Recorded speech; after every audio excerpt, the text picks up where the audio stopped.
மேம்படுத்தப்பட்ட சமூக பொருளாதார வளர்ச்சியை அடைய மக்களுக்கு வழிகாட்டுவதே மக்கள் நீதி மையத்தின் முதன்மை பணி.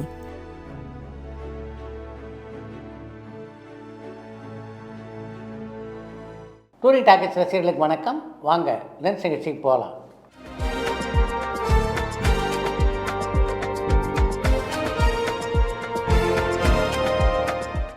என்னம்மா முதல் கேள்வி? கமல்ஹாசனுக்கு சினிமாவில் தாகம் இருக்கிற மாதிரியே அரசியல்லையும் இருக்குமான்னு சென்னையிலேருந்து சந்தனகுமார் கேட்டிருக்காங்க.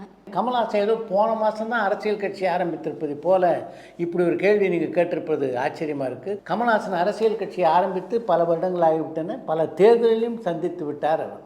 இதெல்லாம் உங்களுக்கு தெரியாதா என்ன? போர்த்தொழில் படத்துக்கு பிறகு அந்த படத்துடைய இயக்குனர் விக்னேஷ் ராஜா ஏன் எந்த படத்துடைய அறிவிப்பையும் வெளியிடாமல் இருக்காரு? போர்த்தொழில் பார்ட் 2 வெளிவர வாய்ப்பு இருக்கான்னு நாகர்கோவிலிருந்து மகேஸ்வரன் கேட்டிருக்காங்க. போர்த்தொழில் படத்துடைய இயக்குனரான விக்னேஷ் ராஜா அடுத்து அசோக் செல்வனுடன் தான் இணைந்து ஒரு படத்தை உருவாக்க போவதாக அறிவித்திருந்தார். அந்த படத்துடைய வேலையில் தான் இப்போ அவர் இருக்காருன்னு நினைக்கிறேன். கோவா படத்தில் அத்தனை அவதாரங்களை எடுத்த இந்த நபரை பற்றி சொல்லுங்கன்னு ஸ்ரீலங்காவிலிருந்து ரியாஸ் கேட்டிருக்காங்க. கோவா படத்திலே இத்தனை வேடங்கள் எடுத்திருந்த அந்த நடிகருடைய பெயர் ரவிகாந்த். சவுண்ட் இன்ஜினியராக இருந்தவருக்கு கமல்ஹாசனுடைய சகோதரரான சாருஹாசனுடைய நட்பு ஒரு காலகட்டத்திலே கிடைத்தது. அந்த நட்பின் காரணமாக அனந்துவை அவருக்கு அறிமுகம் செய்து வைத்தார் சாருஹாசன். அந்த அறிமுகம் தான் தொடர்ந்து பாலச்சந்தருடைய பல சீரியல்கள் நடிக்கக்கூடிய வாய்ப்பை ரவிகாந்துக்கு பெற்றுத்தந்தது. சீரியல்கள் தவிர பல திரைப்படங்களும் நடித்திருக்கிறார் ரவிகாந்த். கண்ணப்பா படத்துடைய ஹார்ட் டிஸ்க் திருடப்பட்டதா புகார் அளிச்சிருந்தாங்க. அந்த ஹார்ட் டிஸ்க் இப்போ கிடச்சிருச்சா? எதனால் இந்த மாதிரியான திருட்டு சம்பவங்களை தொடர்ந்து நடந்துட்டு இருக்கு? இதை தவிர்க்க என்ன பண்ணலான்னு நாகர்கோவிலிருந்து மகேஸ்வரன் கேட்டிருக்காங்க. கண்ணப்பா படத்துடைய ஹார்ட் டிஸ்க் திருடப்பட்டது அப்படின்றது அவங்களுடைய குடும்ப பிரச்சனை. பொதுவாக திரையுலகத்தில் இது போன்ற சம்பவங்கள் நடப்பது வேறு, அவர்கள் குடும்பத்தில் நடந்த அந்த விஷயம் என்பது வேறு. சிம்பு மற்றும் வெற்றிமாறன் இவங்க 2 பேரும் எப்படி ஒரு படத்தில் கமிட் ஆனாங்க? இயக்குனர் தனக்கு தோன்ற எல்லாத்தையும் எடுப்பார், நடிகர் தனக்கு தோணுச்சுன்னா தான் ஷூட்டிங் ஸ்பாட்டுக்கே வருவார். இவங்க 2 பேரும் சேர்ந்து படத்தை சீக்கிரம் முடிப்பாங்களா? ப்ரொடியூசர் தானு ஏன் இப்படி ஒரு ரிஸ்க் எடுக்கிறாருன்னு யாழ்ப்பாணத்திலிருந்து ஜானி கேட்டிருக்காங்க. சினிமா உலகத்திலே எது எப்போ நடக்கும்னு சொல்ல முடியாது அப்படின்றதுக்கு இந்த ப்ராஜெக்ட் ஒரு உதாரணம். சிம்புவும் வெற்றிமாறனும் சேர்ந்து இவ்வளோ சீக்கிரம் ஒரு படத்திலே பணியாற்றுவார்கள் அப்படின்னு யாராவது நினச்சி பார்த்துருக்க முடியுமா? சிம்பு வெற்றிமாறன் என்பது ஒரு நல்ல கூட்டணி என்பதும் ரசிகர்கள் மத்தியிலே மிகப்பெரிய வரவேற்பு அந்த படத்துக்கு கிடைக்கும் அப்படின்றதும் தானுவுக்கு நல்லா தெரியும். அதன் காரணமாக தான் அந்த படத்தை எடுப்பதற்கு அவர் துணிந்தார். நடிகை மாதுரி இப்போ என்ன பண்ணிக்கிட்டு இருக்காங்க? அவங்கள பற்றின ஏதாவது அப்டேட் இருந்தால் சொல்ல முடியுமான்னு தருமபுரியிலிருந்து ராஜா கேட்டிருக்காங்க. கடந்த 25 ஆண்டுகளாகவே சினிமா உலகை விட்டு முழுமையாக விலகி இருக்கிறார் மாதிரி. இப்போ அவர் எங்கே இருக்கார் அப்படின்ற தகவல் கூட இல்லை. நடிகர் சங்கத்துடைய கட்டடப்பணி முடிஞ்சிருச்சா? அதை எப்போ திறக்க போகிறாங்கன்னு அனகாபுத்தூர்லேருந்து வினோத் கண்ணா கேட்டிருக்காங்க. நடிகர் சங்கத்துடைய கட்டடப் பணிகள் மிக வேகமாக நடைபெற்று கொண்டிருக்கின்றன. ஆகஸ்ட் மாதத்துக்குள்ளே கட்டடப் பணிகளை எல்லாம் முடித்துவிட்டு நடிகர் சங்கத்தினுடைய கட்டடத்தை திறந்து விடுவோம் என்று ஏற்கனவே நடிகர் சங்கத்தினுடைய செயலாளரான விஷால் தான் அறிவித்திருக்கிறார்.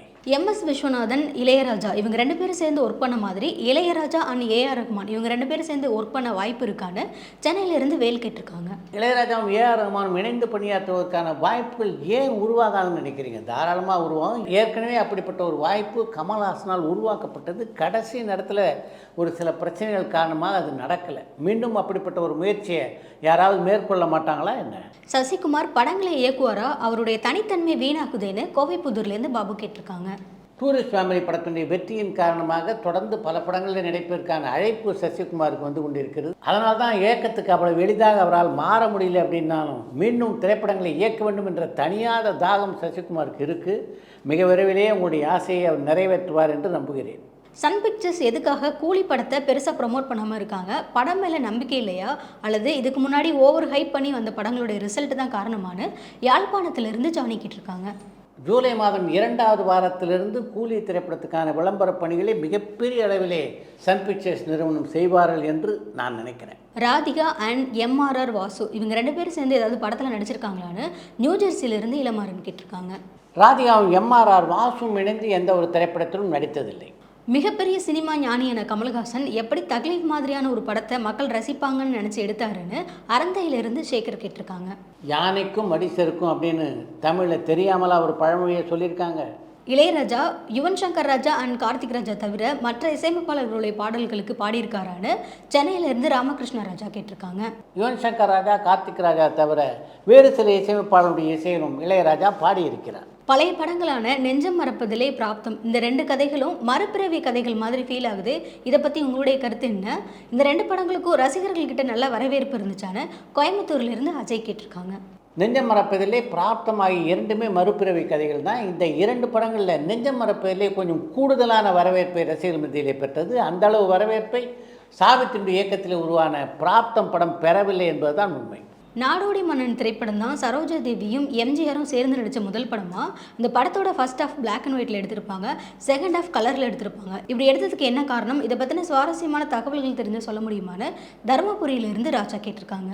நாடோடி மன்னன் படத்தினுடைய ஒரு பகுதியை வண்ணத்திலே படமாக்கலாம் என்று எம்ஜிஆர் ஏன் முடிவெடுத்தார் என்பதை பற்றி அந்த படத்தினுடைய விநியோகஸ்தரான ஆனந்தா பிக்சர்ஸ் லட்சுமணனுடைய மகனான எல் சுரேஷ் நமது நேர்காணலில் விளக்கமாக சொல்லியிருந்தார். நாடோடி மன்னன் திரைப்படம் உருவான காலகட்டத்தில் தான் இன்னொரு பக்கம் சிவாஜி இரட்டை வேடங்கள் நடித்துக் கொண்டிருந்த உத்தமபுத்தன் படத்தினுடைய படப்பிடிப்பு நடைபெற்று கொண்டிருந்தது. அந்த படத்தில் ஹெலனை நடனமாட வைக்கப் போகிறார் என்ற செய்தி எம்ஜிஆரை எட்டியது. உத்தமபுத்திரன் படத்தில் ஹெலனை நடனம் இடம்பெற்றால் நிச்சயமாக ரசிகர் மத்தியிலே மிகப்பெரிய வரவேற்பை உத்தமபுத்திரன் பெறும் என்று நினைத்த எம்ஜிஆர் அது மாதிரி ஒரு விஷயத்தை நம்முடைய நாடோடி மன்னன் படத்திலும் சேர்க்க வேண்டும் என்று முடிவெடுத்தார். அப்போ தான் அவருக்கு இந்த ஐடியா தோன்றியது, படத்தினுடைய ஒரு பகுதியை வண்ணத்தில் படமாக்கினால் என்ன என்று. உடனடியாக அதற்கான ஏற்பாடுகளை தொடங்கிய எம்ஜிஆர் அதோடு நிற்கலை. படத்தினுடைய விநியோகத்தில் எல்லோரையும் அழைத்தார். இந்த படத்தை பொறுத்த வரைக்கும் ஒரு பகுதியை வண்ணத்தில் படமாக்கப் போகிறேன், அதனால் நீங்கள் ஏற்கனவே என்ன தொகைக்கு இந்த படத்தை வாங்க ஒப்புக்கொண்டீர்களோ அதை விட கூடுதலாக ஒரு தொகையை கொடுக்க வேண்டும் என்று சொல்லி அவர்கள் எல்லோரிடமிருந்தும் கூடுதலாக ஒரு தொகையை பெற்று அந்த படத்தை பிரம்மாண்டமாக உருவாக்கினார். ஒரு நாள் உங்களை ஒரு ரூமில் அடைச்சி அந்த ரூமில் சினிமா சம்மந்தப்பட்ட எதையுமே உங்கள் கண்ணில் காட்டாமல் இருந்தால் உங்களுக்கு எப்படி இருக்கும்னு கோவைப்புதூர்லேருந்து பாபு கேட்டிருக்காங்க.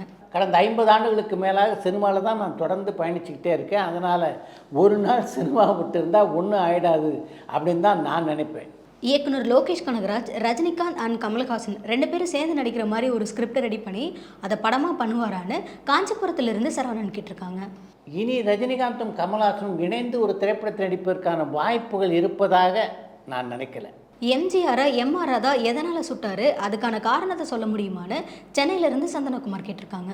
எம்ஜிஆரை எம்ஆர் ராதா ஏன் சுட்டார் என்பதை பற்றி இதுவரைக்கும் ஏறக்குறைய 40-50 பேர் தங்களுடைய கருத்துக்களை பதிவு செய்திருக்கிறார்கள். ஒவ்வொரு கருத்தும் ஒரு மாதிரியாக இருக்குது. அதனால் எதனால தான் அவரை சுட்டார் அப்படின்ற உண்மையான விவரம் யாருக்குமே தெரியலை என்பது தான் உண்மை.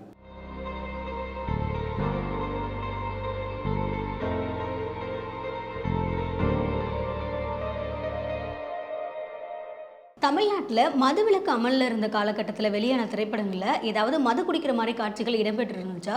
அப்படி இடம்பெற்றிருந்தால் அதுக்கு ஏதாவது சட்ட சிக்கல் ஏற்பட்டதான்னு தெற்காத்தூர்லேருந்து பரத்குமார் கேட்டிருக்காங்க. தமிழ்நாட்டிலே மதுவிலக்கு இருந்த காலகட்டத்திலும் திரைப்படங்களில் மது அருந்துவதைப் போல காட்சி இடம்பெற்றன. அது போன்ற காட்சிகளால் படக்குழுவினருக்கு எந்த பிரச்சனையும் ஏற்படலை. அடுத்து இன்று ஒரு தகவல். நாகேஷை போலவே எழுத்தாளர் ஜெயகாந்தன் மீது மிகுந்த அன்பு கொண்டிருந்த இன்னொரு நகைச்சுவை நடிகர் தான் சந்திரபாபு. அந்த காலகட்டத்தில் உறங்காது போலும் என்ற ஒரு கதையை எழுதியிருந்தார் ஜெயகாந்தன். அந்த கதையை பற்றி கேள்விப்பட்ட உடனே ஜெயகாந்தனை சந்திக்க வேண்டும் என்று சந்திரபாபுக்கு தோன்றியது. அதனால் தன்னுடைய நெருங்கிய நண்பரான சுந்தரம் என்பவரை அழைத்து எப்படியாவது ஜெயகாந்தனை வீட்டுக்கு அழைத்து கொண்டு வாருங்கள் என்று சொன்னார்.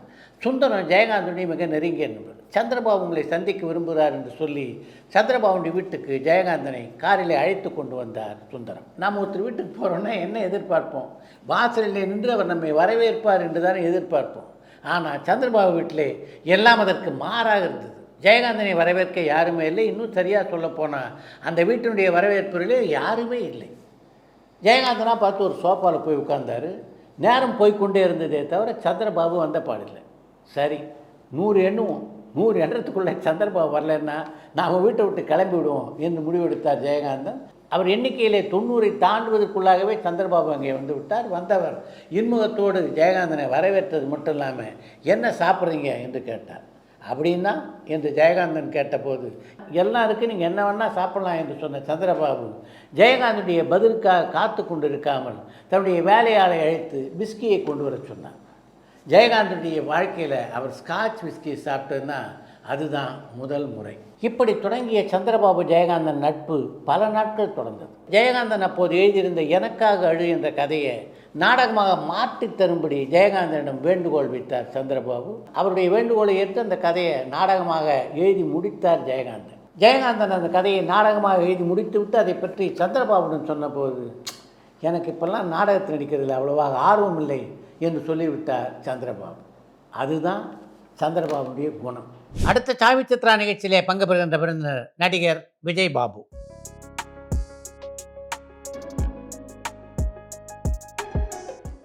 தென்னிந்திய திரைப்பட வர்த்தக சபை நடத்திய நடிப்பு பயிற்சி பள்ளியிலே ரஜினிகாந்த், சிரஞ்சீவி ஆகியோரோடு நடிப்பு பயிற்சி பெற்ற விஜய்பாபு தமிழில் அறிமுகமான முதல் படம் துரையினுடைய இயக்கத்திலே உருவான ஒரு வீடு ஒரு உலகம்.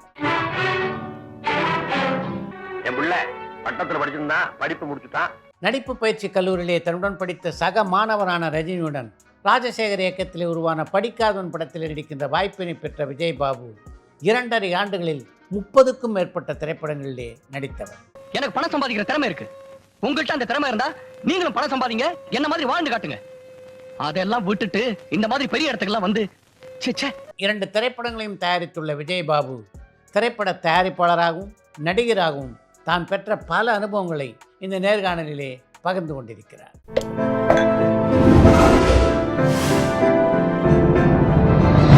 சாய் வித் சித்ரா. திரைப்பட பயிற்சி கல்லூரியில் சேரணுன்ற எண்ணம் உங்களுக்கு எங்கே வந்தது? ஐ ஆம் நாட் இன்ட்ரெஸ்டட் ஆக்டிங் அந்த மாதிரி இது எனக்கு எதுவுமே இல்லை. கிடையாது. என் கூட இருக்கிறவன் ஃப்ரெண்டு. மேம்படுத்தப்பட்ட சமூக பொருளாதார வளர்ச்சியை அடைய மக்களுக்கு வழிகாட்டுவதே மக்கள் நீதி மையத்தின் முதன்மை பணி.